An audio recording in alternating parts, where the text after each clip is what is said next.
Tapi itu semua tergantung pada proses dinamika. Hanya saja begini, untuk pertama kali dalam sejarah Indonesia, bagaimana tiga kekuatan dinasti ini bermain seolah menyandra satu proses dinamika demokrasi jelang 2024, baik di kanal pilpres maupun legislatif. Tapi suara ini kan datang dari Guntur Soekarno yang tidak memiliki banyak catatan benturan antara dia dengan Megawati. Hampir nyaris kan tidak ada. Jarang kan, sehingga kemudian bisa kita bedahi ini. Nah, posisi Guntur kan selalu kalau kita lihat ada di sana Eros Jarot, ada Julvan Lindan juga.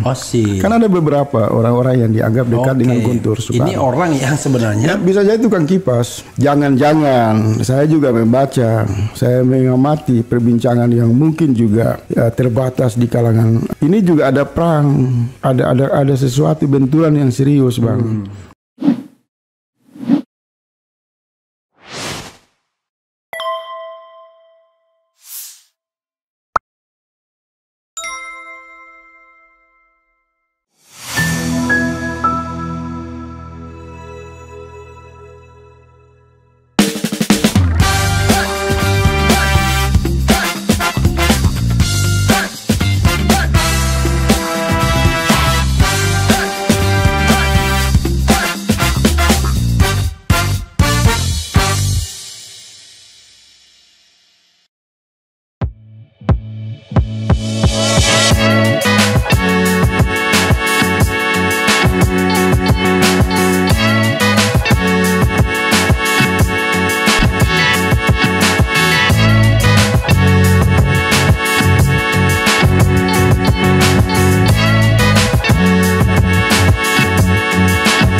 Assalamualaikum warahmatullahi wabarakatuh, sobat RH sekalian. Jumpa lagi kita di channel yang keren ini. Keren.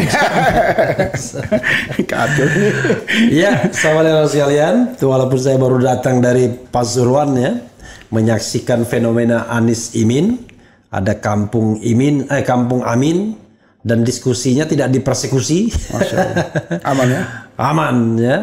Itu menunjukkan bahwa pengaruh Imin luar biasa ya. Ketika Amin, maka lebih enak kita mengkampanyekannya di Jawa Timur.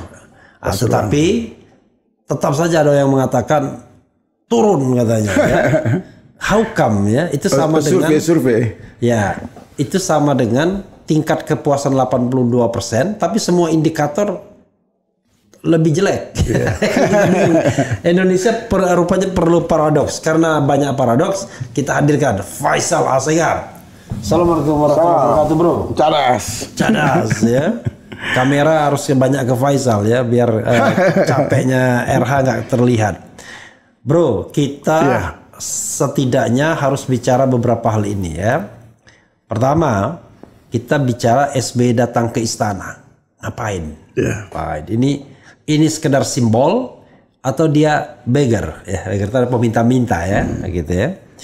Kemudian suksesi PDIP, tiba-tiba Guntur mengeluarkan statement yang menggelegar, namanya juga Guntur. PDIP ya penggantinya kalau tidak ada Megawati, Jokowi lah. Luar biasa. Lagi rame itu.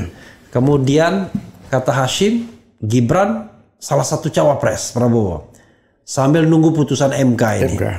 Dan MK biasanya tergantung kalau sudah deal politiknya. Apa perintah Pak Lurah? Ya, oke. Tapi ada juga PKB dan NU. Wah, kiai-kiai NU nelongso kata sekjen NU. Gara-gara statement deklarasi Amin. Tapi saya juga bingung kalau memang kiai-kiai ingin memelihara tradisi beragama yang lebih baik. Ya saya sih frankly speaking, Anies, Prabowo, Ganjar ya kemana-mana Anies lah pasti ya. Satu-satunya calon presiden yang pernah dengar dia bersolawat kayaknya cuma Anies doang ya kan. Kalau yang lain kan mungkin bisa lah dia pakai lip sync ya. Oke. Rupanya ada suara besar juga itu. Oke. Matiin handphone. Ya, oke. Dan sebelumnya kita ikutin dulu lah. Anda harus mempertanggungjawabkan itu. Apa itu? Soal ketua tim. Oh iya, yang kemarin kita bahas tim. itu, Tapi sebelumnya biar objektif, saya kasih angka dulu. Polling dulu, polling. Ya, polling. Saya menerjunkan 2 polling yang tidak saya update lagi. Siap. Tapi angkanya sudah luar biasa, 84.000 voting. Siap. Nah, jadi sudah ke bawah, tapi saya buka lagi. Nah, tapi saya tidak naikkan dan saya kira nggak akan berubah juga distribusinya. Itu polling pertama kan Abraham Samad, Gatot Nurmantio, Sudirman Said. Iya. Siapa yang kuat? Nah, ternyata Gatot Nurmantio terlalu jauh, 82%. Masya Allah. Abraham Samad 9% saja, Sudirman Said 9% saja. Siap. Lalu Gatot Nurmantio, ada orang menyebut Yusuf Kala Mahfud MD. Saya sandingkan lagi. Gatot Nurmantio, Yusuf Kala Mahfud MD sesuai dengan abjad kan? Gatot Nurmantio 80%, Yusuf Kala 15%, Mahfud MD 5%. Jangan-jangan ini RH ini pendukung Gatot semua. Dan 81%, 81 kilo votersnya. Iya, saya pendukung Gatot banyak di sini. Di RH juga. Tapi yang kedua, jangan salah, waktu polling wakil presiden, Gatot kalah sama AHY. Ya, jadi sebenarnya ada pergerakan jadi juga. Mengalami koreksi ya. Ya, gitu. Oke, silakan untuk sebagai pemula minum teh kita begitu. Walaupun kopinya belum datang. Kopinya belum datang. Oke. Soal apa ini dulu? Tim selesai ya. Soal ketua tim ses. Jadi kalau tim ses ini kan harapan terhadap Gatot, terhadap Pak Abraham, Samad, terhadap RH, para tokoh-tokoh ini kan tidak bisa diukur dengan grafik-grafik itu. Tapi itu kan bukti kecintaan masyarakat yang sangat antusias ya. Karena kalau kita bicara angka-angka tinggi rendah itu kan subjektif, bisa dinamika. Tapi inilah potensi dari beberapa figur yang semakin terang jelas bahwa ada harapan untuk mereka pengentalan bagaimana nanti sikap dari 3 partai politik itu.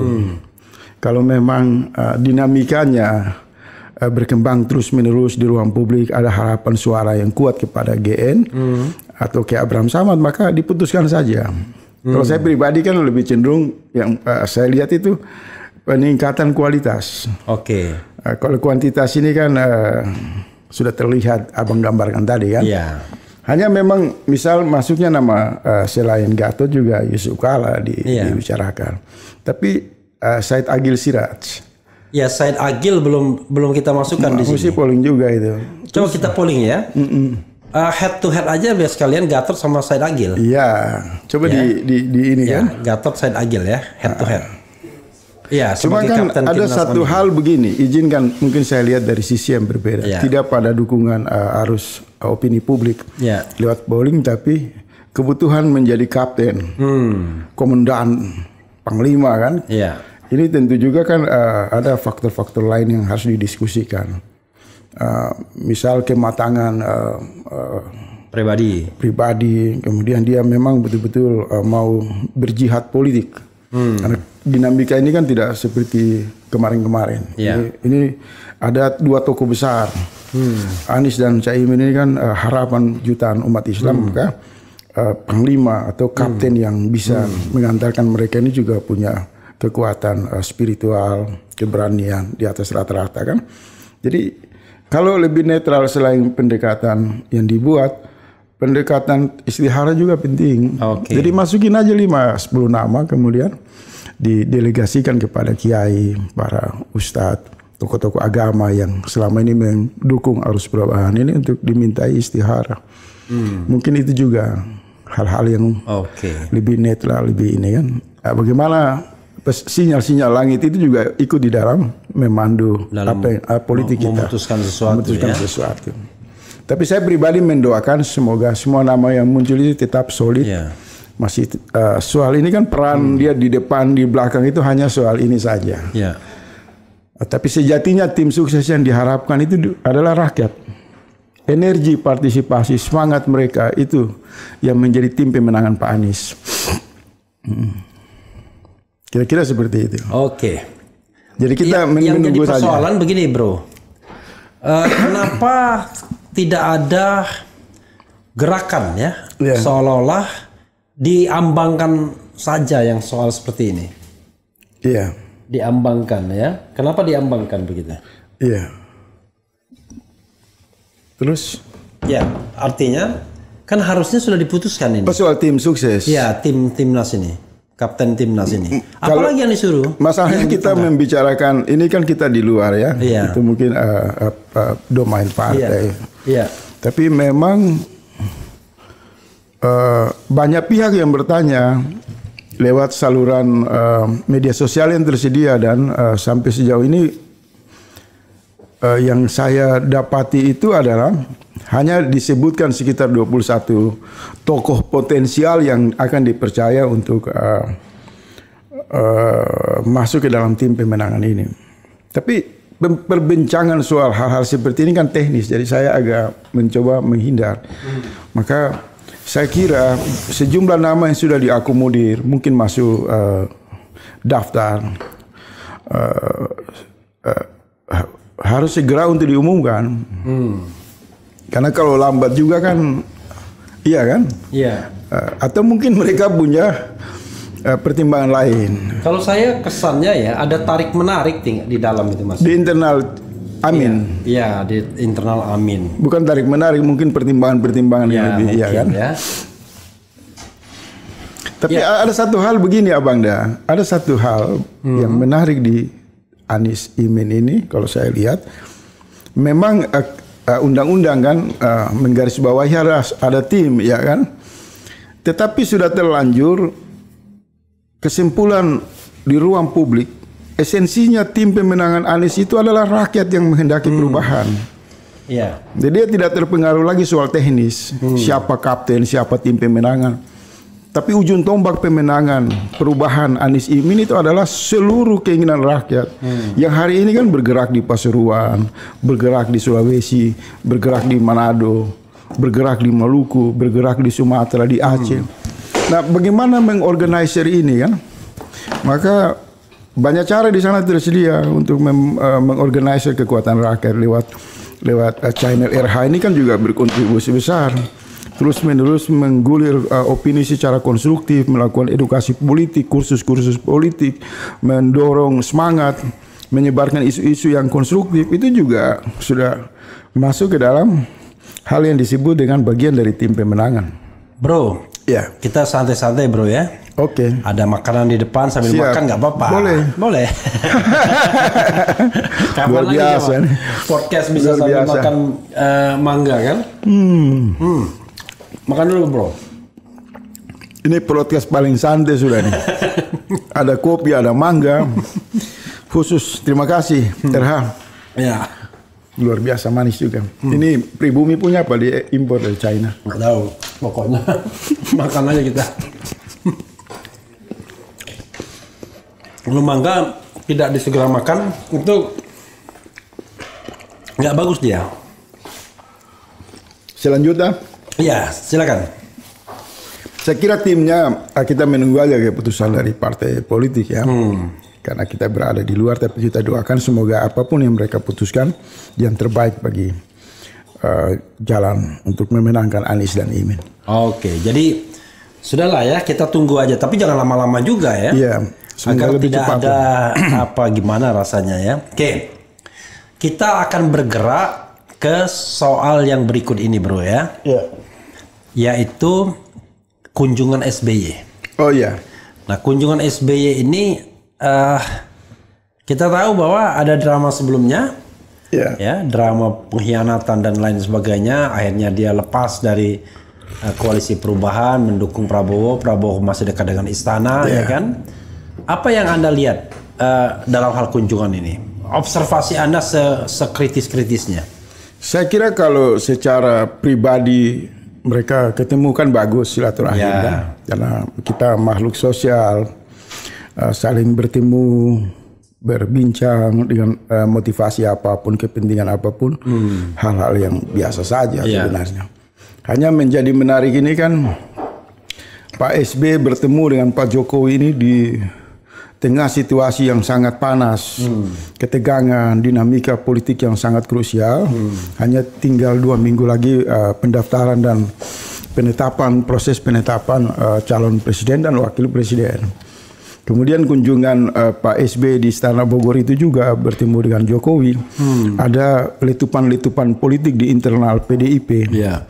Di mana munculnya isu yang digulirkan oleh kakak Megawati ya, Guntur Soekarno, tentang suksesi untuk mengganti Ibu Megawati, berpindah atau diberikan kesempatan kepada Jokowi untuk memimpin. Kemudian muncul juga. Saya potong sedikit. Menurut Anda itu pernyataan serius dari Guntur? Dari sini kita runut. Oke, coba teruskan, silakan. Kemudian kita lihat juga di luar istana sebelum atau pasca pertemuan SB dengan Pak Jokowi ini juga muncul manuver PSI yang dimainkan secara cepat oleh Kaisang. Per hari tadi bertemu dengan Persekutuan Gereja Indonesia. Dan di sana Kaisang mengatakan konsisten untuk berkampanye anti korupsi dan intoleran.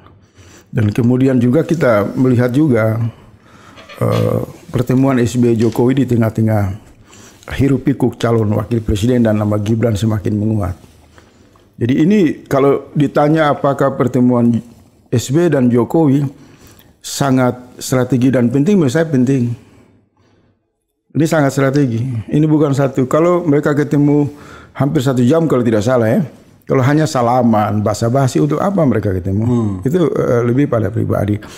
Hanya kan pertemuan 2 tokoh ini, di mana SB adalah presiden 2 periode dalam sejarah reformasi, kemudian juga punya dinasti politik yang disebut dinasti Cikeas, bertemu dengan dinasti baru. Namanya dinasti Jokowi yang baru mempromosi Kaisang memimpin partai. Dinasti Jokowi ya. Dinasti Jokowi. Karena dia punya tempat yang kalau saya Solo, izinkan saya perkenalkan dinasti Firdodo. Oh, ya, Firdodo, itu versi saya. Oke. Nah, pertemuan 2 tokoh ini dengan latar belakang sama-sama presiden dan mantan presiden. Ini kualitas. Kedua, mereka berdua juga 2 periode. Pada tahun depan Jokowi 2 periode.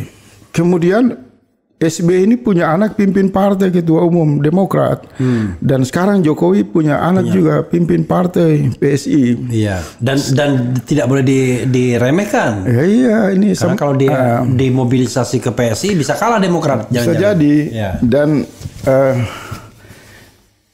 awal pembentukan partai misal Demokrat juga tidak datang dari awalnya biasa-biasa saja, tapi kemudian mampu membuat lompatan besar pada 2004. Dan sekarang kita lihat sepertinya Pak Jokowi juga mengikuti cara Demokrat. Ingin melakukan lompatan besar yang menimbulkan gejolak, spekulasi dan berbagai penafsiran di internal PDIP. Tapi kembali pada poros pertemuan 2 dinasti ini, kan tidak salah juga kalau orang kemudian melihat bisa saja mereka berbicara tentang bagaimana memesrahkan, memuluskan jalan Kaisang yang ketua umum dan juga AHY. Karena jadi aliansi strategis. Jadi mungkin juga mereka berdua ketemu untuk bagaimana memanggungkan kedua anaknya yang sama-sama putra mahkota ini ya. Tetapi di sisi lain juga, karena yang menonjol itu kan 3 dinasti. Dinasti Cikeas, dinasti Firdodo yaitu Jokowi, dan dinasti Bung Karno. Nah kemudian orang juga mengatakan pertemuan SBY dengan Jokowi itu terjadi karena Ibu Mega menutup pintu sebelumnya. Kan SBY sempat memohon-mohon untuk ketemu dengan tapi Ibu Megawati. Politisi senior bilang harus jawab 5 pertanyaan dulu kan, dikasih syarat gitu. Jadi masalah mungkin baperan apa kecewa, dan kemudian hanya 2 hari atau 3 hari sesudah acara ulang tahun Luhut Binsar Panjaitan di sana SBY ketemu dan puja-pujilah Pak SBY terhadap Pak Luhut. Kemudian berapa hari kemudian mungkin yang mendorong percepatan pertemuan Pak Jokowi dan Pak SBY ini adalah Luhut Binsar Panjaitan, dugaan. Karena selama ini kan Pak SBY 2015-16 kalau tidak salah, bahkan sering diulang-ulang oleh Pak SBY itu, saya ini ada pihak ada pihak yang selalu mencegah pertemuan SBY dengan Jokowi. Itu kan sempat ramai dibicarakan. Ternyata setelah ketemu Pak Luhut di acara ulang tahun kemarin itu kan, dari situ dengan cepat istana buka pintu. Maka bertemulah dua tokoh dinasti ini. Nah, pasti ya mereka berbicara dan berkalkulasi tentang apa-apa saja. Saya khawatir kalau kedatangan SBY itu justru memperkuat psikologi Pak Jokowi. Oke. Bahwa sudah tepat Anda mengusung Prabowo dan saya SBY mungkin ya sebagai dinasti Cikeas juga akan memberi dukungan kalau Anda dimungkinkan untuk suksesi mengganti Ibu Megawati. Oke. Jadi kalau saya lihat SBY datang itu tentu untuk kepentingan memperkuat akar Demokrat di koalisi Prabowo. Ya tuh. Anak-anaknya juga kan memperkuat hubungan. Sehingga kalau PSI ke Prabowo, mereka akan menjalin kerjasama. Jadi dan mereka punya dalam tanda kutip the common enemy, musuh bersama. Megawati dengan Ganjarnya dan Anies karena dianggap musuh juga kan untuk ini. Jadi ya itulah politik mungkin ya. Kalau saya belum mau masuk antara pertemuan itu mempengaruhi kelompok perubahan. Saya belum. Saya melihat ini masih di koridor. Maaf sekali ya, ini masih terjadi di gorong-gorong politik. Dia belum keluar ke wilayah yang beradab, wilayah terang. Jadi pertemuan ini kemudian menghasilkan tafsir yang agak sensitif. Bisa saja SBY ini kan orang dengan kemampuan bacaan intelijen yang detail, sensitif terhadap isu-isu strategi, mampu membaca momen. Kemudian dia melihat ini waktu yang tepat untuk bertemu dengan Pak Jokowi dalam rangka menyampaikan yang seperti tadi itu. Bahwa kita nggak usah ribut karena anak saya pimpin partai, anak Anda juga sudah dapat mainan baru pimpin partai. Ya kan, sebagai dinasti yang berproses dari uang rakyat, dari jasa kekuasaan, dari lingkar kekuasaan, kita akur-akur saja. Ada gesture bahwa SBY ingin mengatakan saya juga dukung loh kalau Anda mau pimpin PDIP. Iya, saya mau lanjut ke situ. Maka mungkin saya dan beberapa pihak menduga kalau tidak penting pembicaraan SBY dengan Jokowi menyangkut pentingnya mencopot Megawati yang sekarang didorong-dorong ini ya. Maka tidak mungkinlah mereka ketemu untuk apa juga, nggak relevan. Arisan hanya bicara soal anak, pasti kan ada level yang strategi. Ini mantan presiden yang berkuasa 2 tahun, 2 periode kan. Nggak mungkinlah mereka membahas hal-hal yang tidak urgens. Tentu mungkin yang saya bisa kasaf politik melihat ada perbincangan bahwa sepertinya Pak SBY sangat memberi sinyal kuat untuk mempersilahkan kesempatan yang diambil oleh Jokowi bila pintu suksesi dibuka di PDIP, maka kelompok Cikeas pasti tidak akan mengambil lah peran apa yang bisa mempermulus itu kan, tidak berada pada posisi berhadapan. Apalagi mereka ini kan sudah di dalam satu lingkar koalisi. Jadi ini hebat Pak Jokowi ini, dia bisa merangkul semua yang ujung-ujungnya sekarang kelihatan. Satu, dia membagi kekuasaan ini bagus. Satu, upaya mempermulus calon wakil presidennya Prabowo adalah Gibran. Itu masih tertahan belum jalan tapi sudah semakin kuat. Kedua, Kaisang sudah berhasil ketua umum. Nah, tinggal hajat terakhir. Bagaimana loyalis Pak Jokowi di PDIP itu bisa bekerja untuk kemudian membuka, kalau saya baca ya, Guntur mengatakan sudah sangat tepat dilakukan kongres luar biasa. Ada satu bro, menurut saya yang harus saya garis bawahi juga, soal yang terkait dengan kepentingan kedua belah pihak ini, Jokowi dan SBY yang sama-sama punya anak untuk cawapresnya Prabowo. Mungkin kecil harapannya AHY, ya kan? Tapi selalu ada harapan. Pasti.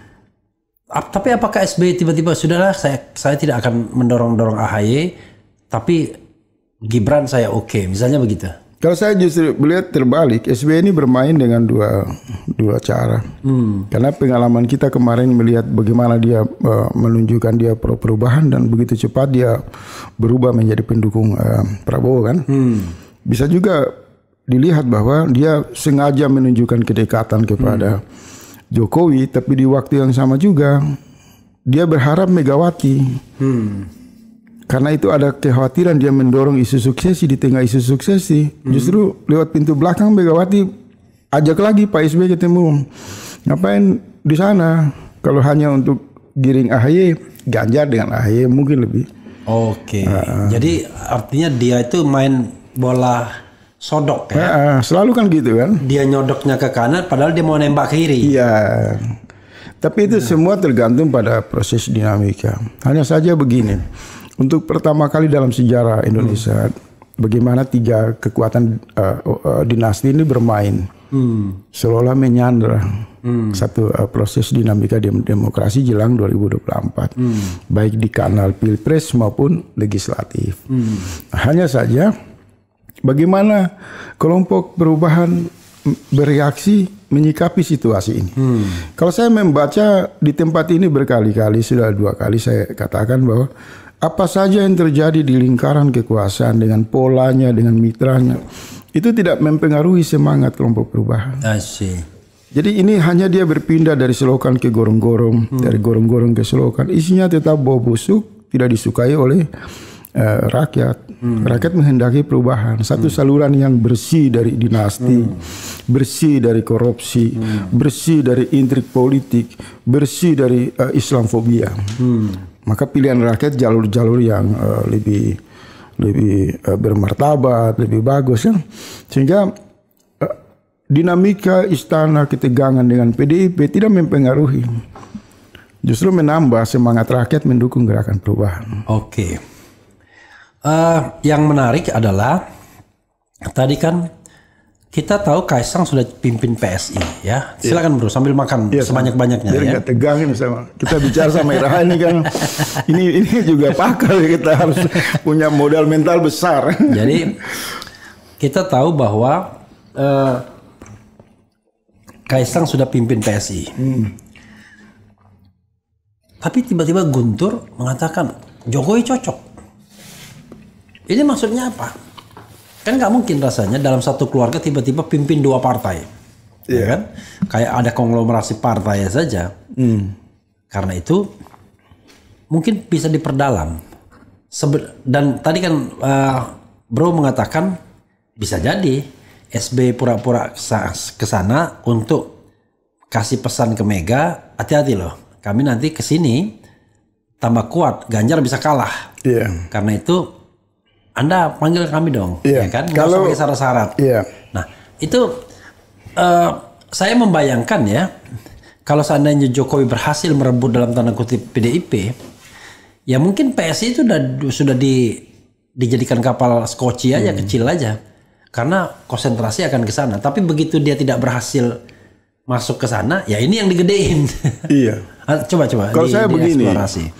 Kalau propaganda itu datang dari almarhum misal Rahmawati Soekarno Putri, maka muatannya kebencian atau ketidaksukaan terhadap Megawati. Ya, walaupun saudara kandungnya. Saudara kandung. Artinya dia ingin melakukan memanfaatkan Jokowi, menunggangi Jokowi untuk menggusur Megawati. Tapi suara ini kan datang dari Guntur Soekarno yang tidak memiliki banyak catatan benturan antara dia dengan Megawati. Hampir nyaris kan tidak ada, jarang kan. Sehingga kemudian bisa kita bedahin. Nah, posisi Guntur kan selalu kalau kita lihat ada di sana Eros Jarot, ada Julvan Lindan juga. Kan ada beberapa orang-orang yang dianggap dekat dengan Guntur Soekarno. Ini orang yang sebenarnya bisa jadi tukang kipas. Orang yang PDI dulu, tetapi beda haluan dan kemudian Guntur ini juga di 2 periode kepemimpinan SBY sangat dekat dengan Cikeas. Jangan salah itu. Gitu ya. Guntur lah yang menjadi jembatan Pak SBY berkomunikasi dengan Ibu Megawati. Apalagi sesudah pasca almarhum Taufik Kemas meninggal, banyak orang menyebutkan sebenarnya jembatan senyap komunikasi yang tidak terlihat antara Ibu Megawati dengan SBY itu lewat Guntur Soekarno. Nah, saya khawatir juga dari wilayah samping ini SBY juga menitipkan satu dorongan suara lewat Guntur yang kemudian ditangkap oleh Rudi, kelompok-kelompok oleh kelompok wali kota Solo nih, wali kota Solo. Hasto juga kan sebagai sekjen juga bilang tidak ada masalah. Nah, saya melihat ada simbol-simbol ideologi di sana. Ada simbol-simbol ideologi yang bermain, yang juga seolah-olah secara halus mengatakan ini bahasa mengusir Ibu Megawati. Udahlah turun. Kader sudah jenuh. Itu satu. Yang kedua, bahasa suksesi terhadap Ibu Megawati ini juga mungkin di meja Pak Jokowi itu sudah punya kalkulator juga. Sudah menghitung dengan cermat berapa DPC, berapa DPW yang sebenarnya pro ke Ibu Mega dan pro ke Jokowi. Dan juga kalkulator berapa yang harus deploy. Dan kesiapan kalau terjadi memang percepatan yang dibilang Guntur Soekarno segera dilakukan muktamar luar biasa, kongres luar biasa, KLB. Maka logistiknya siap. Tentu sebagian besar DPC juga mungkin ingin penyegaran. Sudah dikondisikan juga. Nah, kita lihat begini. Ada satu hal juga begini ya Bang. Saya itu mengamati ketika acara Raker keempat itu dibuat kemarin di PDIP.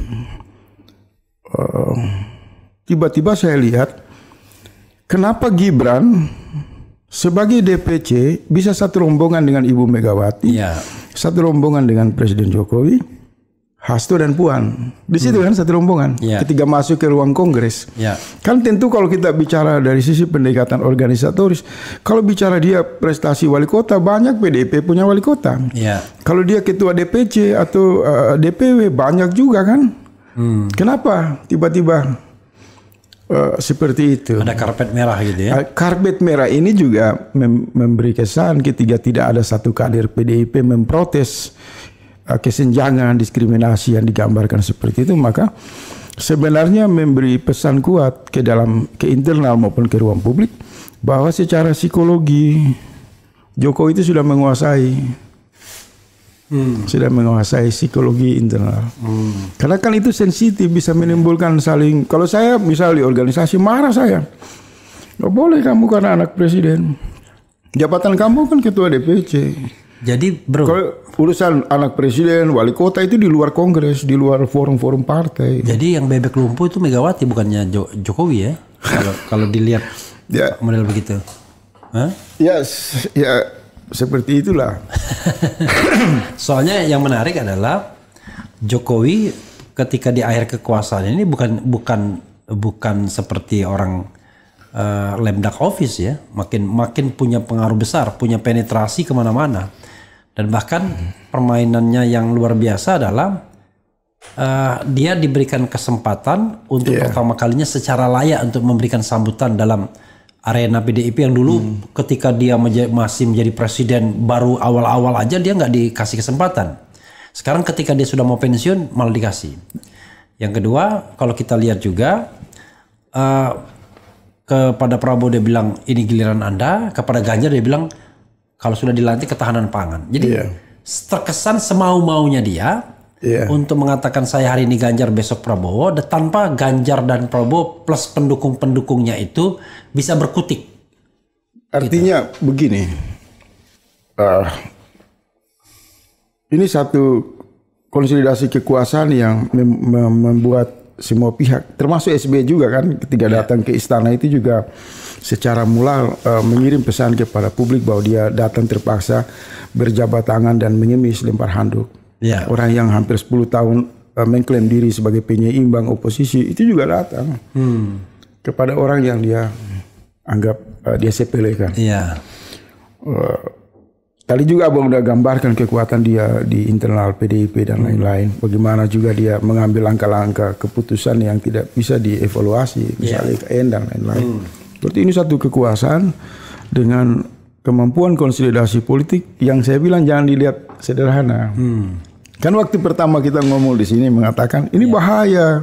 PSI kan semua orang kan WA saya. PSI itu kan buzzer saja. Mereka nggak membaca ini satu rantai konsolidasi yang disiapkan matang semacam serbuan yang sudah diorganisir dengan target-target. Serbuan kepada perubahan, mereka akan mengancam. Serbuan ke kelompok yang partai politik dan sekarang mengekspansi wilayah PDIP. Dan ketika Rudi, Hasto dan hampir sejumlah elit-elit PDIP mengatakan secara santun bahwa terbuka memberi kesempatan Pak Jokowi memimpin PDIP, ini kan goncangan yang luar biasa. Artinya tinggal selangkah lagi kalau ada satu kelompok panitia kecil mengatakan kita bentuk panitia nasional, mengevaluasi kondisi, lalu mendorong muktamar luar biasa atau kongres luar biasa, KLB. Saya kira apa yang disampaikan Guntur itu bisa terjadi. Kalau kebutuhan Pak Jokowi masih tetap berharap Prabowo berpasangan dengan Ganjar. Oke. Karena itu yang pesan oligarki yang agak berat. Karena menurut Jokowi, kalau kita lihat di Kongres itu kan benturannya kuat. Ketika dia berbisik ke Ganjar kalau Anda dilantik, dia tidak mengatakan presiden atau wakil presiden. Dilantik loh. Iya. Berarti kan bisik-bisik yang tidak diumumkan itu kan wapres. Kalau Anda dilantik sebagai wapres. Ya itu kan. Maka ada keinginan kuat Jokowi mungkin dengan kelompok oligarki di belakangnya tetap ngotot pasangan yang terbaik itu Prabowo dan Ganjar. Hanya kan Ibu Megawati menutup Kongres dengan tegas mengatakan menolak. Ketika mengatakan menolak kan cepat muncul ada suksesi. Sudahlah serahkan ketua umum PDIP kepada. Sepertinya Bu Mega juga membaca ya bahwa kalkulator oligarki yang proksinya ke Jokowi dan mungkin juga LBP gitu ya.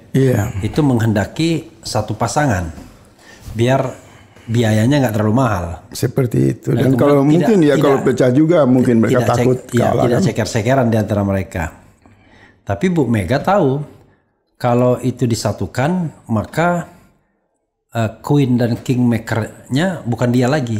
Jokowi.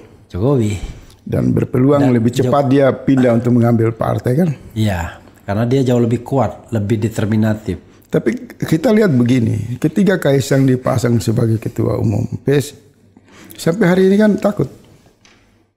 Reaksi-reaksi PDIP itu kan tidak berani. Iya, padahal sementara hampir semua relawan yang dibesarkan oleh PDIP mendukung Jokowi, relawan ya. Yang dibesarkan di kantong-kantong PDIP yang oleh Kaisang mengatakan 200 lebih kalau nggak salah 200 simpul yang besarnya di kantong-kantong PDIP diambil semua oleh PSI didukung oleh jaringan kekuasaan kemudian mereka hari-hari ini kan masuk upaya untuk mengambil suara PDIP baru kemudian beberapa tokoh PDIP muncul memberi reaksi. Nah, tadi di Twitter sempat muncul trending topik tentang pernyataan Ade Armando bahwa Ibu Megawati itu gebrak meja marah karena Kaisang jadi ketua umum PSI. Nah, ini kan mulai terbuka nih. Ketegangan yang mereka sembunyikan, mereka redam, meledakkan. Oke bro, luar biasa ya. Tidak terasa kita sudah ngomong 40 menit aja langsung ya. Kita masih mentan. Oke, kita kecuali ada bro, tenang aja. Kalau bro mau menyampaikan sesuatu silakan. Tapi saya ingin bergerak ke isu berikutnya ya. Tapi tadi dua isu langsung kita gabung ya. Isu mengenai Guntur dan mengenai ada Kaisang, ada pertemuan SBY dengan Jokowi gitu. Nah, tapi ini juga menarik menurut saya yang baru terjadi ini. Mentan hilang. Jadi Mentan hilang. Tapi sebelum Mentan hilang itu kok makin kasar saja permainannya itu ya.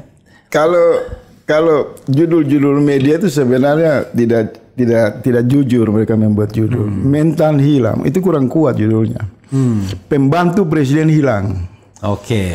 Kan selama ini kan harus diluruskan cara pandang kita. Orang itu berasal misal seorang menteri yang diambil oleh Jokowi, dia dari Papua, dia dari partai, dari Aceh, dia dari ormas ini, dari itu. Begitu diambil oleh Jokowi dia adalah pembantu presiden. Kalau ada apa-apa presiden yang malu mestinya. Presiden yang malu. Kalau ini malah presiden yang Saya juga melihat, tapi ketika para menteri itu bermasalah, yang dituduh partai politik. Ya. Ini menurut saya sesuatu yang agak aneh. Abang presiden, saya anak buah abang, saya diangkat sumpah, komitmen, bekerja. Yang visi abang, kemudian saya ada masalah, abang cuci tangan. Dia bukan anak buah saya. Dia berasal mungkin dari mana? Makanya sumber asalnya yang disalahkan. Dia yang presiden yang menentukan seorang. Oleh sebab itu, dalam kasus Menteri Pertanian, mentalnya, ini agak biasa, agak beda dengan kasus Johnny Plate. Lingkaran-lingkaran yang berada di istana itu agak hati-hati untuk melakukan serangan kepada Nasdem. Kan beda dengan ketika kasus Johnny Plate, itu murni mereka serang habis kan. Tapi sekarang ini kan mereka hati-hati.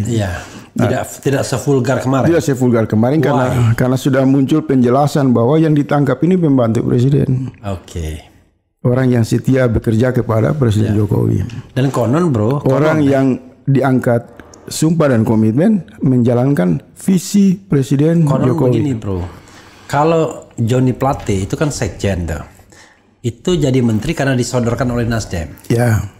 Tapi ini konon dipilih oleh Jokowi. Tapi konon ya, ada yang bilang begitu karena dia saya waktu dulu itu sama-sama teman di ini asosiasi kepala daerah. Saya waktu itu sempat dengar karena jasanya Yassin Limpo ikut mendukung suara Jokowi di Makassar.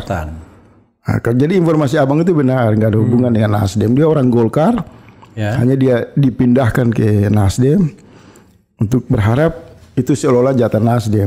Tapi terlepas dari semua itu harus kita jujur mengatakan bahwa yang ditangkap ini adalah pembantu presiden. Ini digarisbawahi dengan huruf yang tebal, yang tegas, jujur apa adanya. Pembantu presiden hilang. Pembantu presiden ditangkap misalkan. Nah sekarang tiba-tiba muncul ada pemilikan senjata api, ada 30 miliar.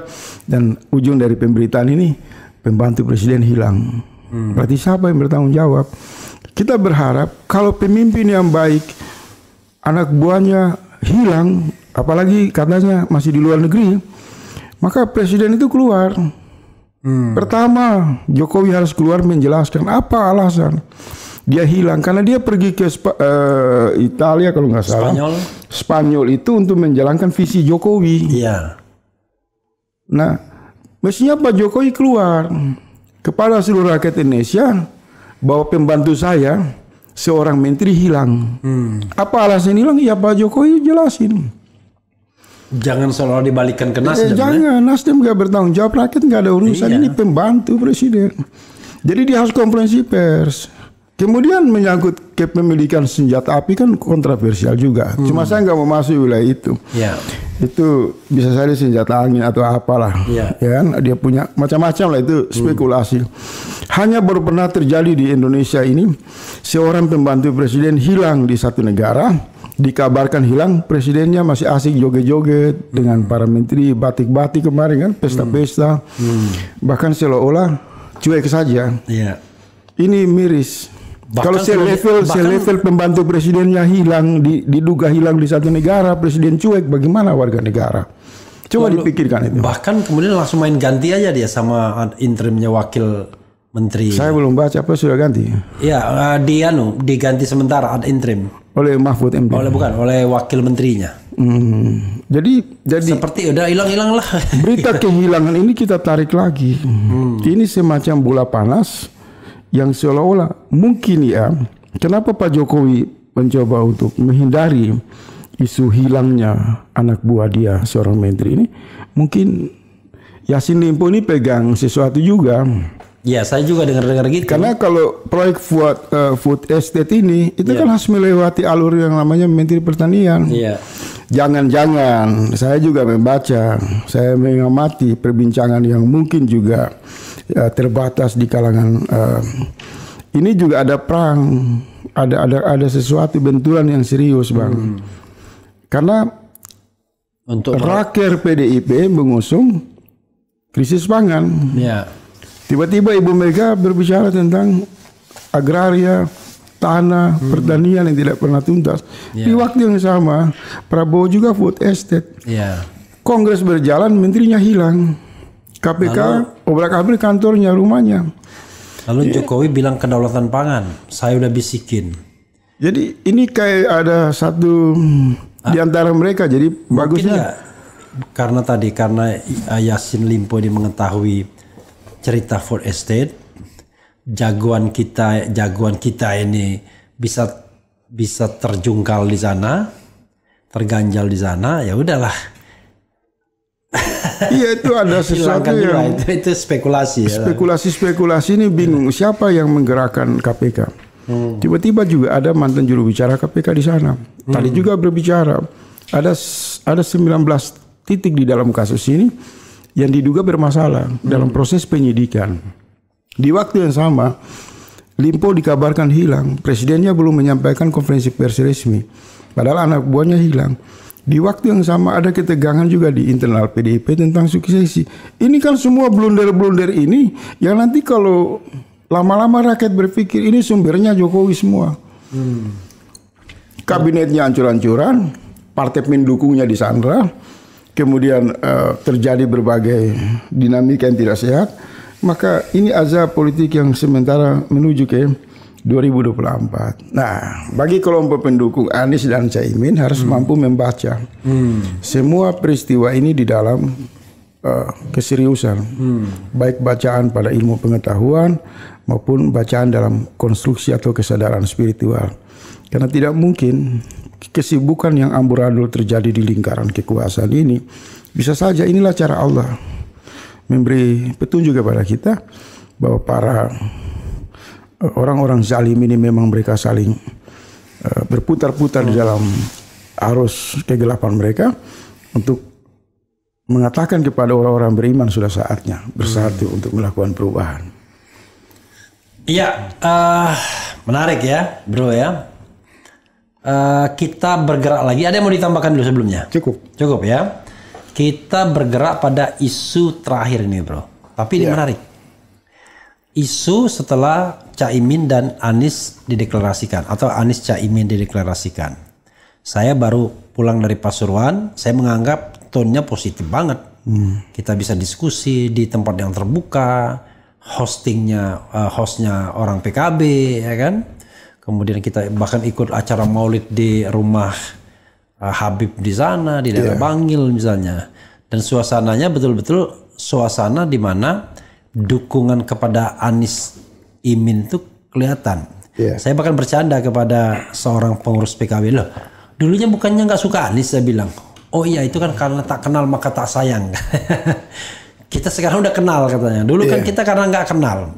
Sama seperti saya bertanya kepada badan-badan di bawah organisasi, ya, keagamaan. Saya tinggal mau spesifik. Berarti abang masuk ke jejaring NU di akar rumput. Ya, misalnya saya tanya, loh, dulu Anda suka mempersekusi, misalnya UAS gitu, yang kritis-kritis gitu. Sekarang berubah semua. Felix Xiao misalnya.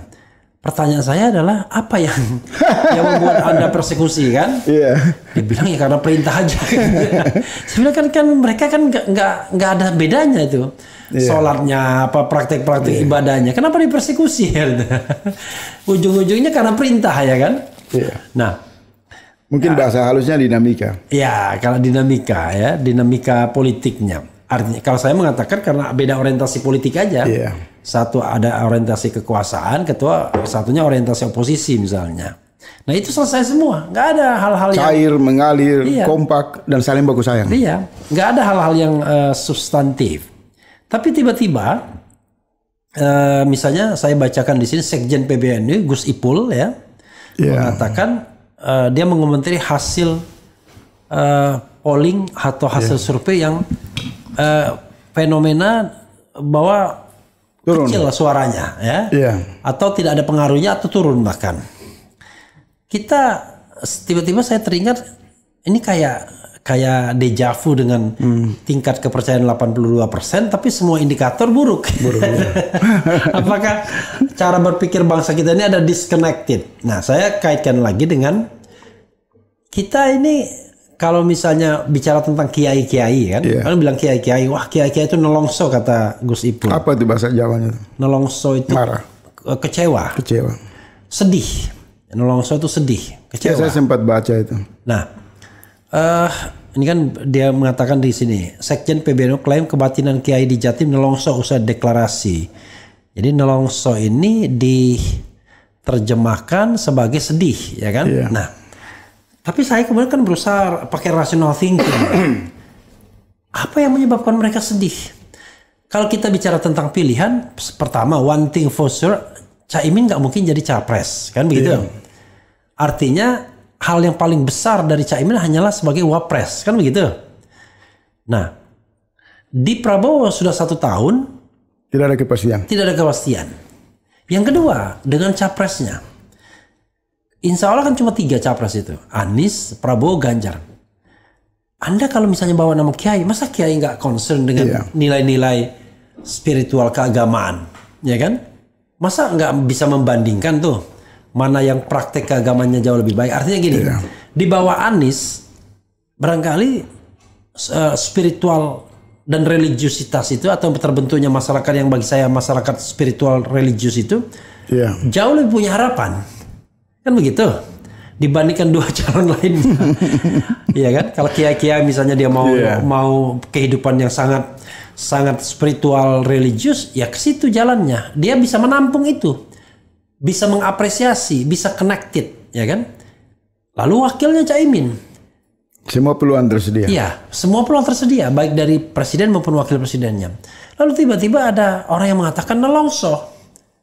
What? Saya bilang, lalu maksud Anda ingin misalnya kalau kasarnya, maksud Anda ingin mendorong Prabowo sama Erick Thohir misalnya, yang bikin gak nelongso. Kan it doesn't make sense. Kecuali tadi, memang kecuali ada ini, ada yang begini. Itu beda lagi. Coba kebingungan saya dan kalau saya sederhana saja. Ada pernyataan dari Menak, Yakut, kemudian Bang Saiful, kemudian juga beberapa wakil sekjen GP Ansor, wakil ketua kalau nggak salah, kemudian LBH Ansor juga, itu juga buat pernyataan yang menyindir tentang politisasi agama. Semua pernyataan ini menurut saya dinamika yang bagus saja. Dia tidak bisa merubah peta suara dukungan soliditas warga NU di Jawa Timur, Jawa Tengah, dan di Indonesia. Ini hanya ucapan-ucapan yang dalam rangka meramaikan dinamika.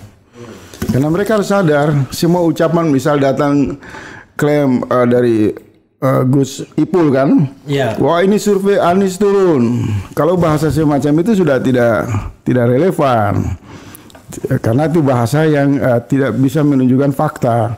Fakta di lapangan dukungan kuat. Bagaimana di atas kertas dukungan yang kuat bisa dirubah menjadi lemah.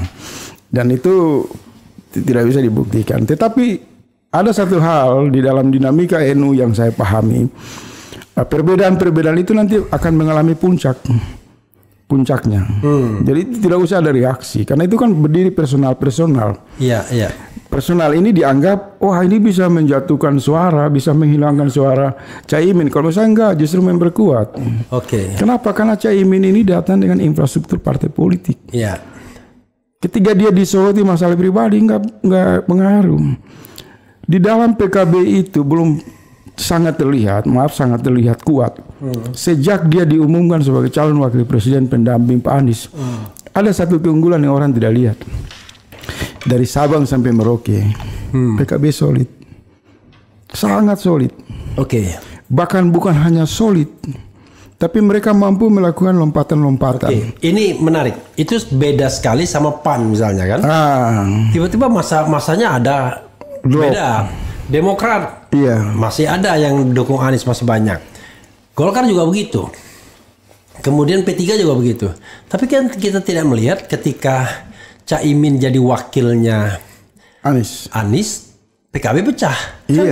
Itu kan maka saya bilang pertama yang dilihat karena dia membawa infrastruktur yang menghubungkan organisasi NU dan warga NU dalam dimensi politik namanya PKB. Kemudian kita lihat seberapa lama Caimin ini memimpin PKB. Dia bukan anak kemarin, dia PMII, dia masuk lagi kemudian memimpin PKB. Ini satu prestasi dalam pendekatan organisatoris yang sangat fenomenal. Ya kan? Kemudian organisasi ini kan secara terus menerus naik, mengalami penguatan PKB itu di mana-mana.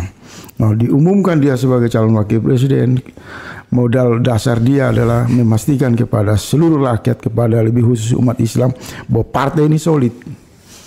Iya, jadi sangat solid. Jadi nah, bagaimana dia mendapat kritikan, misal kritikan sentilan dari Yakut, dari Gus Ipul, ini saudara-saudara dia juga, dari Mbak Yeni. Ini kalau menurut saya ini nggak terlalu krusial. I see. Ini hikmah di dalam dinamika politik. Kenapa saya mengatakan hikmah? Sebenarnya masalah sederhana. Suara-suara ini muncul harus ditangkap secara jernih dengan sudut pandang hikmah, bahwa ada kerinduan untuk segera Gus Imin sama Anies itu menggelar satu tahap yang belum mereka lakukan. Apa itu? Untuk menuju konsolidasi politik yang namanya uhuah. Belum mereka lakukan. Padahal saya udah WA Bang Anies. Apa? Mereka segera membuka ruang islah. Islah antara siapa dan siapa? Islah itu bukan karena ada permusuhan. Oke. Supaya mencairkan semua prasangka. Oke. Karena pada pemilu kemarin dinamika itu kan berbeda. Iya. Maka untuk menghilangkan prasangka tarikan pada dinamika pilpres sebelumnya, maka Kiai, Habaib, Gus Imin, siapalah, RH, seluruh potensi tokoh-tokoh ini segera membuka islah. Oke. Apa gambaran islah?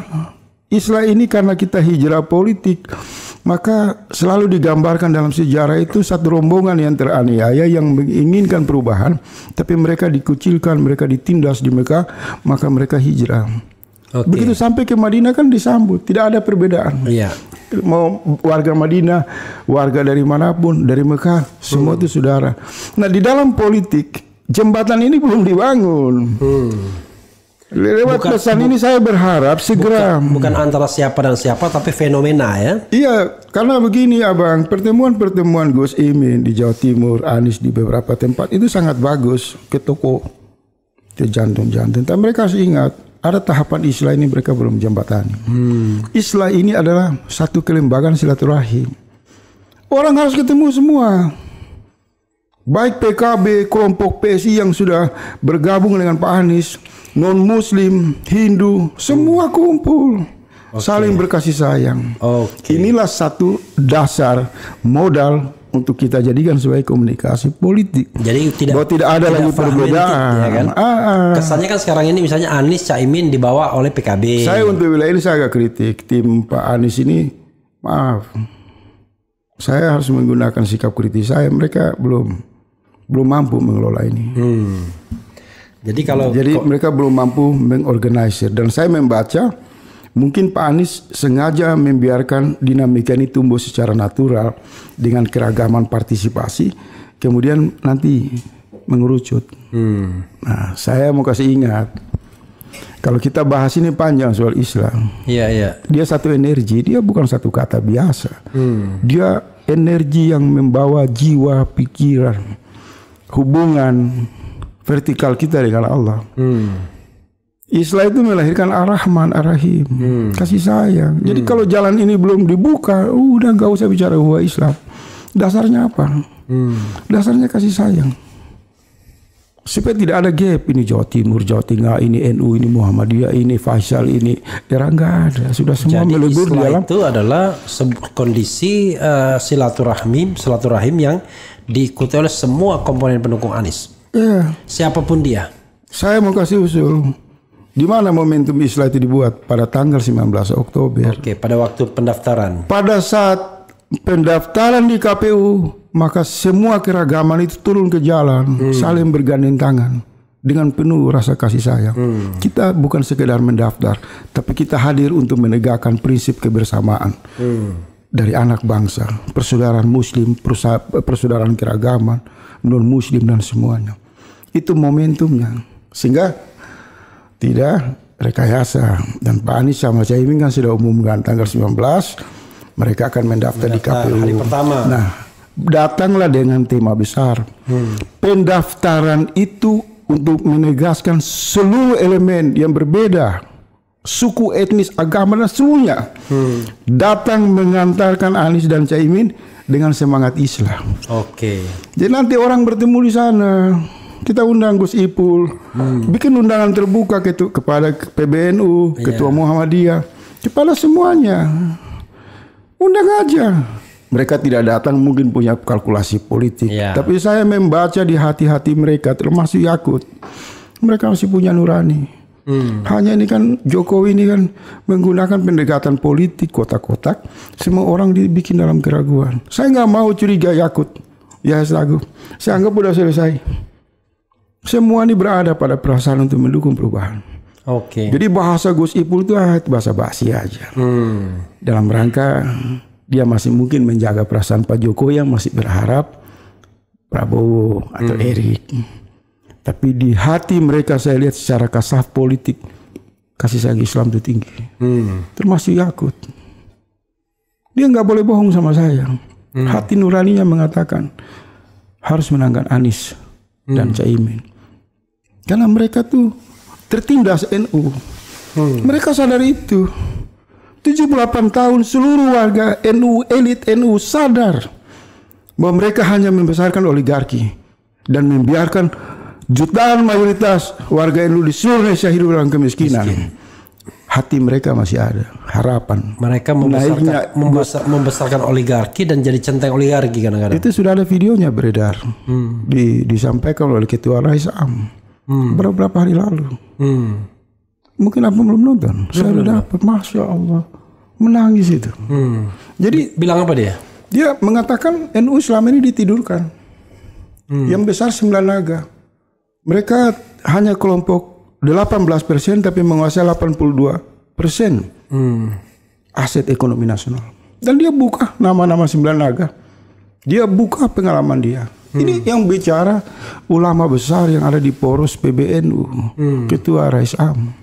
Siapa? Muhyar siapa? Oh iya, kayak Haji Muhyar itu ya. Iya. Satu video yang sudah beredar hari ini kan ramai. Jadi ini semua menghilangkan kesan sebenarnya yang terjadi di antara umat Islam ini. Saya lewat forum ini Miftahul Ahyar ya.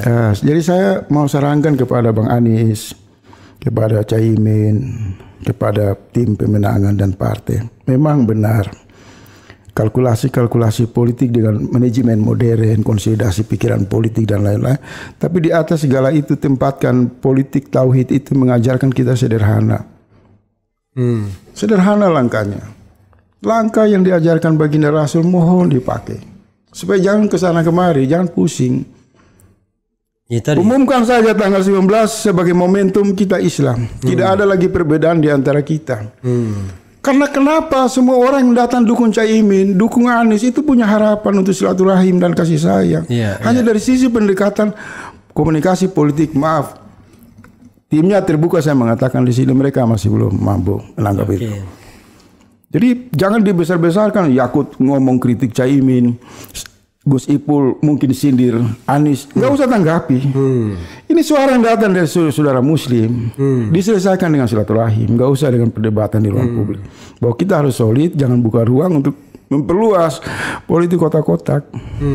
Ya mungkin didengar lah usulan kita ini. Iya. Kira-kira seperti itu. Luar biasa Faisal. Karena semua ini tertindas abang, Muhammadiyah tertindas, NU tertindas, semua ini tertindas, tidak ada alasan itu berbeda. Dan kita mayoritas yang tertindas. Ya. Pertanyaannya, rumus politik modern mana yang bisa menyatukan umat Islam yang tertindas? Kasih buat saya, nggak ada. Karena dia tertindas atas dasar kesadaran tauhid, identitas Islam. Maka rumusnya adalah panduan Rasul. Rumusnya pakai cara Rasul. Perubahan itu hijrah. Maka pintu menuju titik perubahan yang jembatannya itu disebut Islah. Islah ini bukan karena kita ada konflik. Islah ini manusia semua hilaf. Manusia ini semua punya dosa. Tidak ada yang benar, tidak ada yang salah. Untuk menggugurkan semua prasangka, menghapus seluruh cara pandang yang mungkin terjebak, dan kemudian melihat peluang terbesar untuk memenangkan perubahan yang bisa menjawab, mengakhiri ketidakadilan di Republik ini. Mungkin luar itu. Biasa ya. Kita mendapatkan pemimpin yang jujur, amanah, fatona, ya, sidik, tablik, dan menyatukan. dan menyatukan. To unite. Kira-kira itu, Bang. Oh, tetapi tidak adil kalau kita tidak bacakan komentar Sobat RH kan? Oke. Berarti sambil saya makan ini dulu. Oh iya, justru ini kesempatan, bro. Mau coba silakan. Ayo, Bang. Ya. Jadi kita bacakan apa adanya ya. Era Jokowi, negara mengajukan permintaan maaf kepada PKI, tanda tanya. Permintaan maaf itu dilakukan oleh pihak yang dianggap bersalah. Jadi perbuatan PKI yang bunuh jenderal, kiai, santri dianggap benar. Rusak. Itu komentar ya. Nanti umum aja kan komentarnya. Iya, Bang.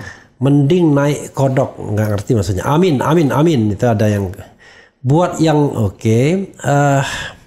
Yang nyinyir ke Anies napasnya bau sep. Oke. Bau. Karawang pilih Amin. Ijazah palsu, kinerjanya bohong, kekuasaan Allah sedang bekerja, atau mubahalah Habib Rizik Syihab sedang berjalan, hanya Allah yang tahu. Oke. Oh ya, nanti saya tanya juga pertama kalinya PKB dan Caimin datang ke Petamburan. Jadi komentar ini sedikit ya nanti itu.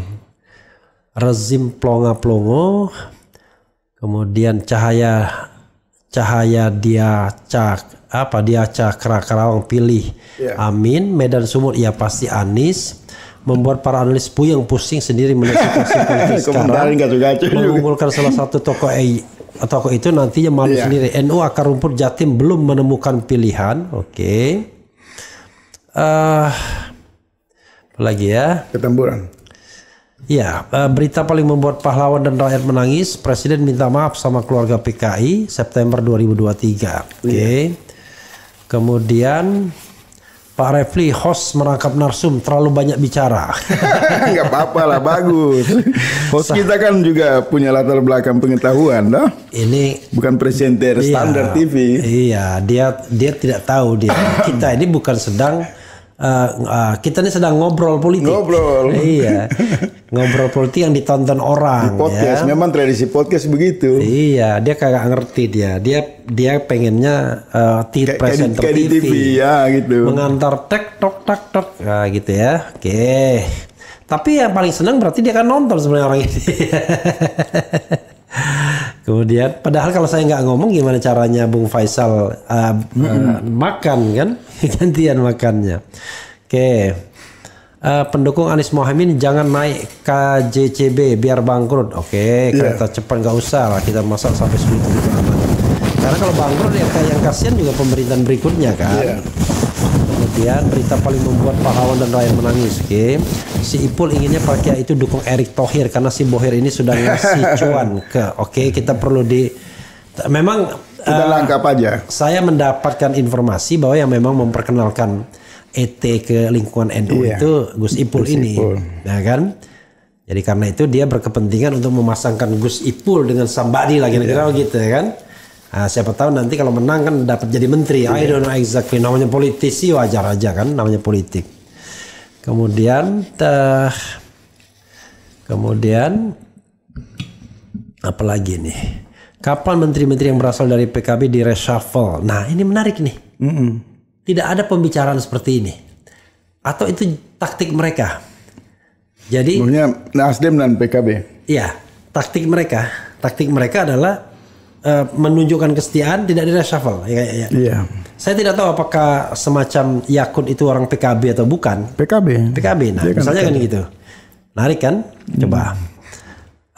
Ya itulah. Coba dikomentari ya. Soal menteri-menteri PKB yang sampai sekarang kelihatannya aman-aman saja, sama ini fenomena kemarin untuk pertama kalinya dalam seumur hidup PKB dan Caimin. PKB itu ada 3 menteri kalau nggak salah, sekian duta besar, sekian komisaris dan lain-lain. Kalau saya jawabannya sederhana, Bang. Mohon izin karena menurut saya tidak boleh ditarik. Karena yang namanya pemerintahan itu bukan pribadi punya Jokowi. Ini kadang orang salah. Jokowi dipilih sebagai presiden. Tapi struktur kekuasaan presiden itu bukan sepenuhnya milik Jokowi. APBN bukan punya Jokowi, punya nenek moyang dia bukan. Jadi tidak boleh keluar, harus tetap bertahan. Nah, tapi kita berharap di dalam dia melakukan perlawanan terhadap visi Jokowi yang menyimpang. Ya kan? Itu satu. Yang kedua, misal Yakut direkrut oleh Pak Jokowi, memang dia berasal dari PKB. Cuma Yakut ini kan berkontribusi sebagai tim pemenangan. Jadi ada kesenjangan komunikasi. Tapi juga kan rekomendasi Caimin kan, orang-orang yang masih itu mewakili PKB. Nah, tinggal mereka kalkulasi dari kepentingan politik. Kalau menurut saya jangan, tetap bertahan. Kecuali ada sesuatu pembicaraan serius, tingkat level pembicaraan Yakut menyerang Caimin ini sudah dianggap melewati red line, garis merah. Boleh dong dievaluasi. Ya kan, tapi kan tidak mungkin juga Pak Jokowi ke dalam kasus Fahri Hamzah misal, PKS sudah putuskan dia bersalah, itu di level DPR loh. Fahri Hamzah sendiri tidak bisa dicopot. Nah, dan Pak Jokowi senang kalau ada dia tidak suka dengan kelompok ini, terus kemudian ada orang jadi pemerintah, kelompok ini mau copot, biasanya tidak dikasih kesempatan.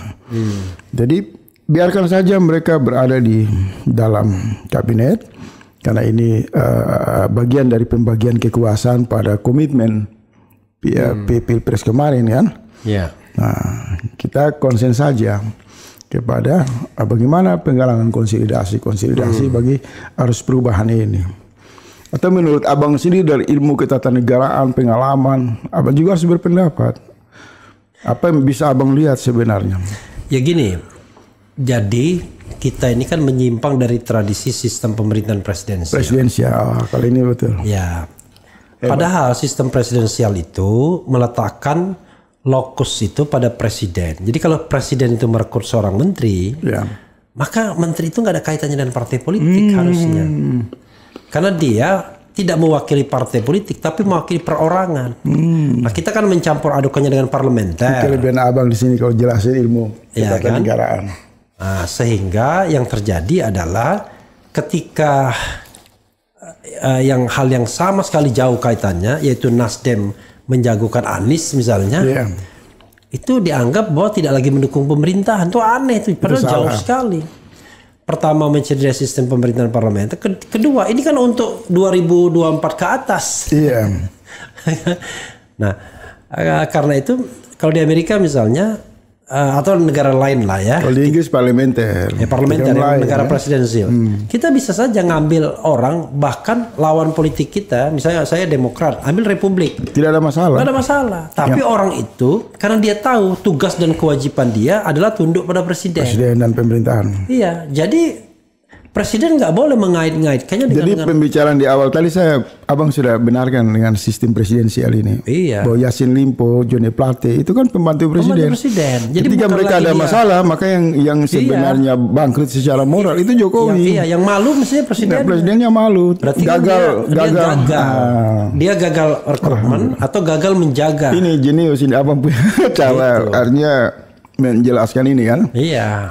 Jadi nothing to do. Jadi saya nggak salah saya menuduh bahwa Presiden Jokowi yang gagal membina para menteri dan segera keluar untuk benar ya. Benar.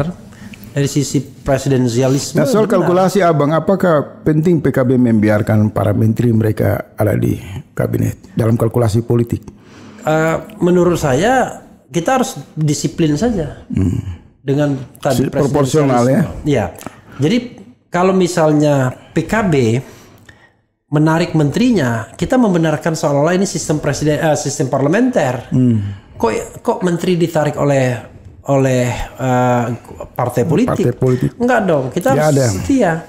Presiden mau menggunakannya, mau berhentikan itu hak presiden. Berarti saya mau nanya lagi, berarti ketika PKB mengusung tokoh perubahan Pak Anies, itu sebenarnya secara moral PKB sudah menyampaikan keluar dari koalisi kan secara partai.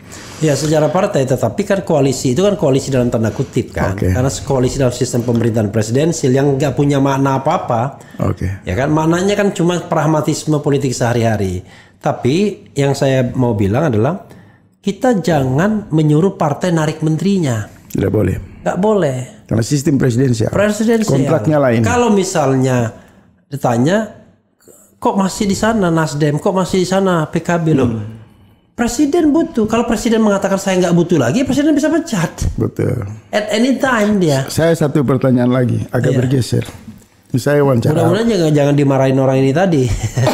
Enggak, saya yang wawancara abang. Iya. Karena podcast ini kan kita bebas dalam perbincangan, dia nggak boleh formal. Inilah kelebihan podcast kan.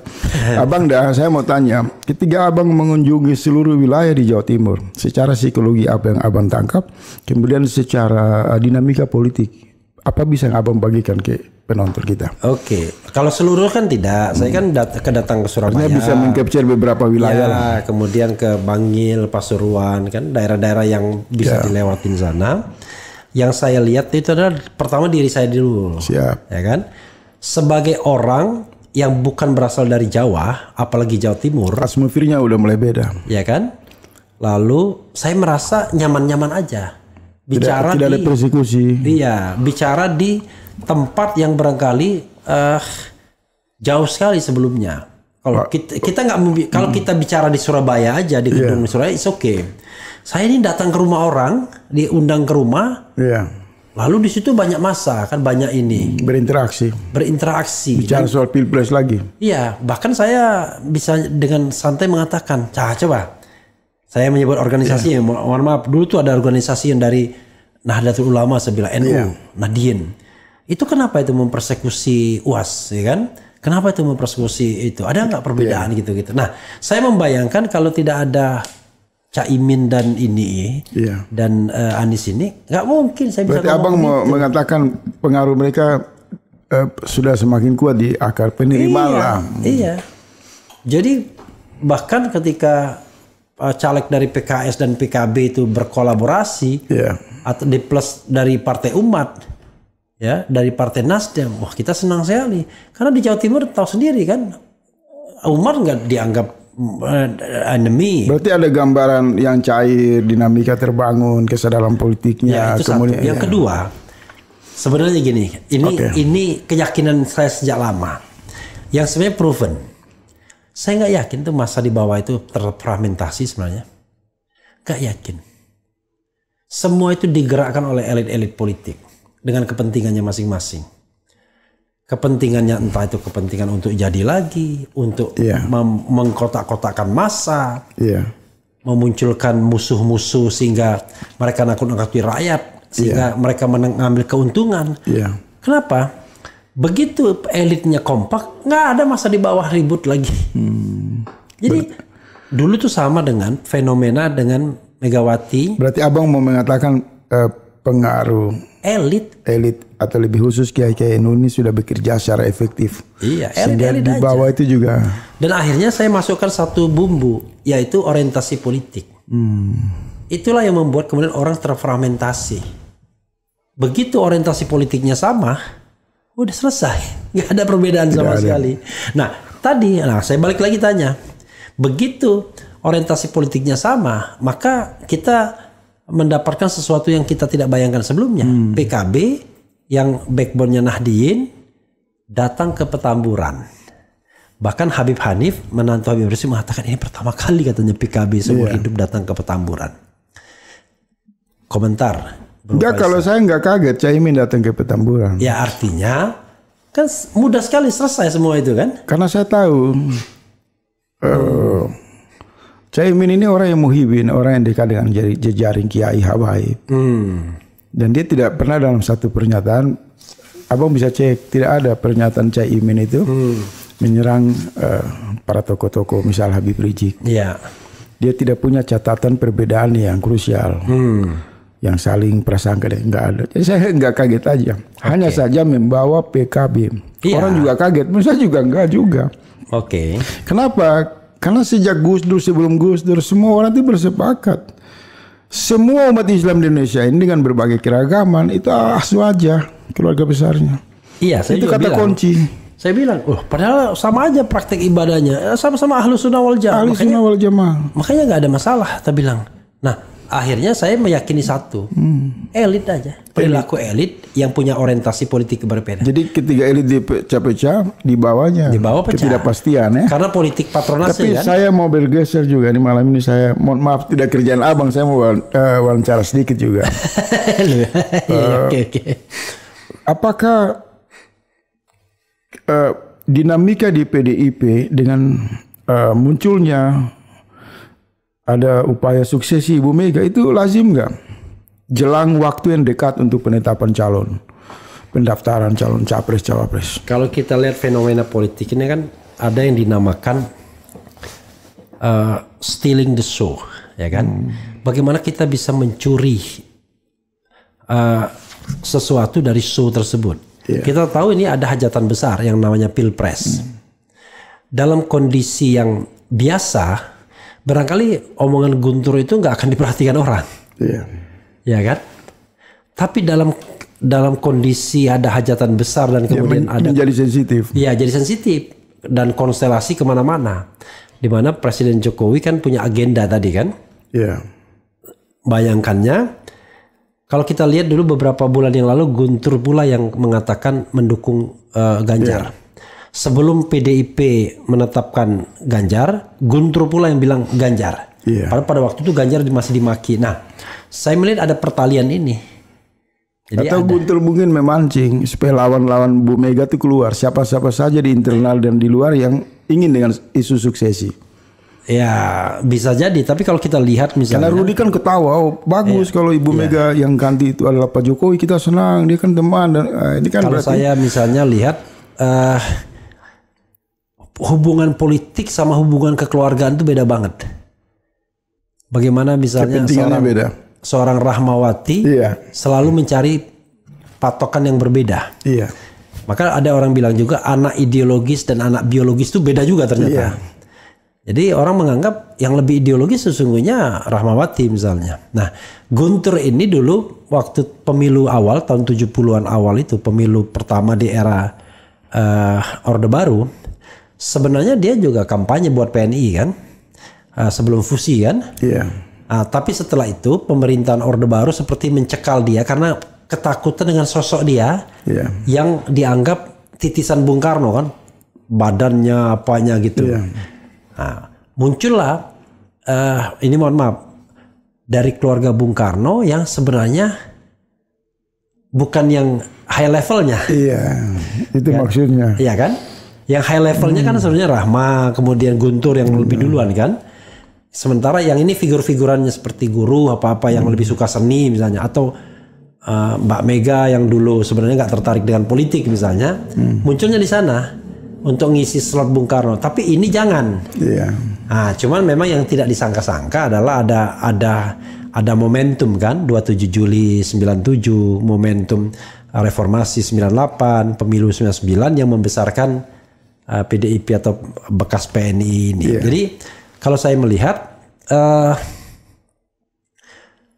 Guntur barangkali juga berpikir ya sebenarnya jangan-jangan dia berpikir PDIP sekarang udah melenceng banget dari ideologi Soekarno. Dari ideologi Soekarno mungkin. Bisa jadi. Ya kan?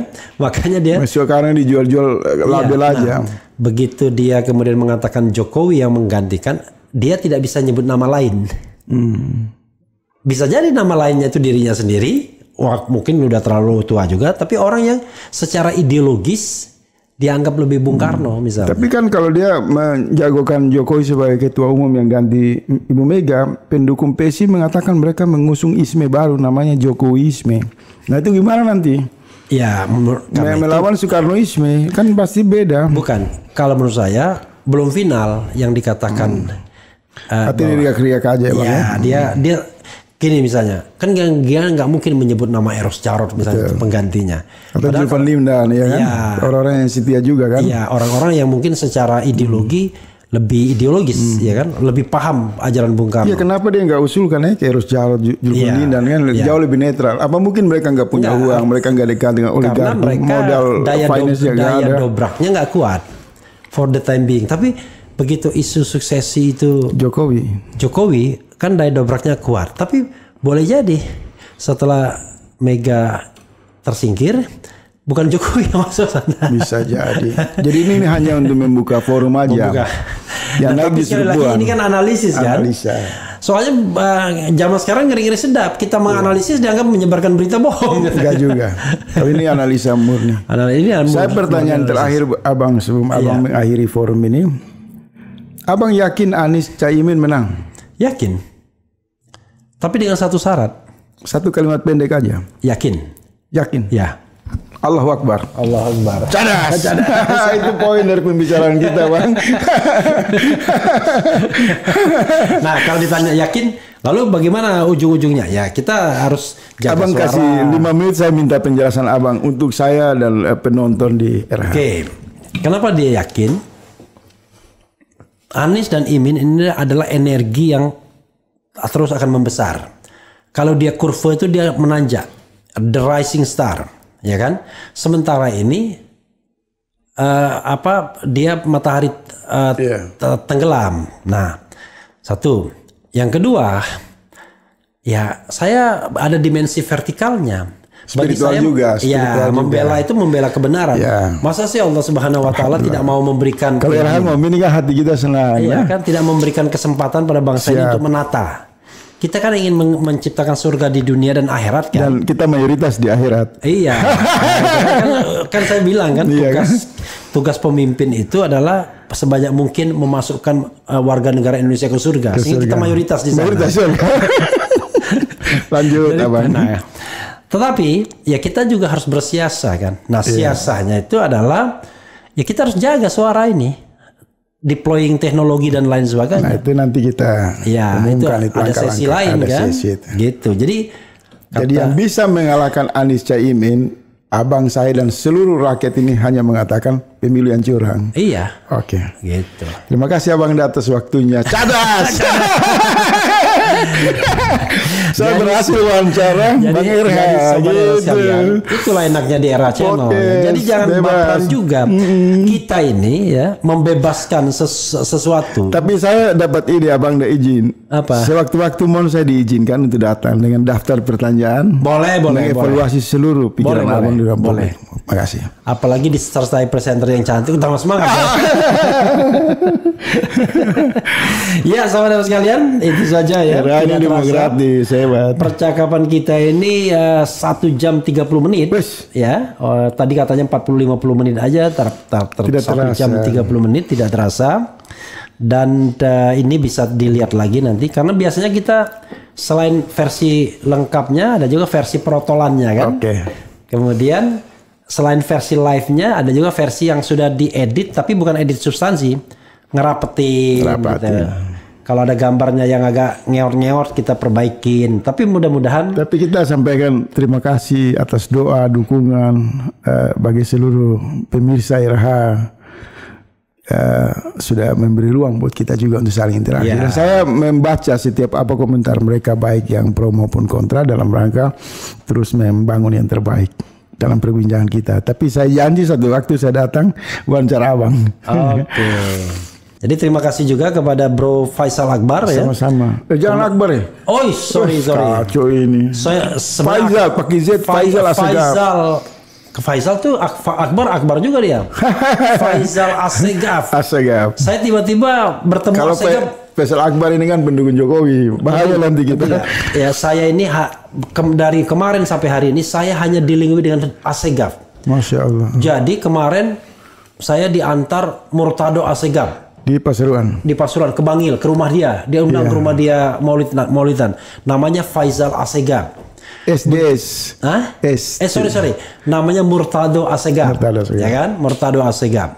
Begitu saya mau take off, saya ditelepon oleh Nur Hayati Ali Assegaf.